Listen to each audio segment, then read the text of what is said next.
যদি আমাদেরকে এমন এক প্রভু সৃষ্টি করতেন যিনি আমাদেরকে সৃষ্টিই করেছেন কেবলমাত্র শাস্তি দেওয়ার জন্য, যদি মানুষ জন্মই হতো অনন্তকাল কষ্ট পাওয়ার জন্য, এতে আমাদের কারো কিছু করার থাকতো?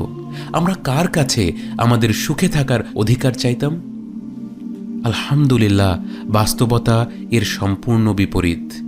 আমাদের সৃষ্টি করেছেন এমন এক স্রষ্টা যার দয়া ও অনুগ্রহের কোনো অন্ত নেই, যিনি আমাদেরকে সৃষ্টিই করেছেন অনবরত তার রহমত দ্বারা আবৃত করে রাখার জন্য।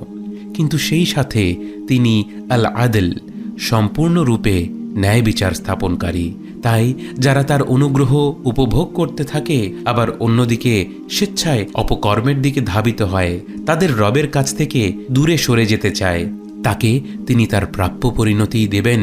কারণ কেউ অন্যায় করার পরেও তাকে বিনা হিসাবে অনন্তকাল ধরে রহমত দেখাতে থাকা এক প্রকার দুর্বলতা।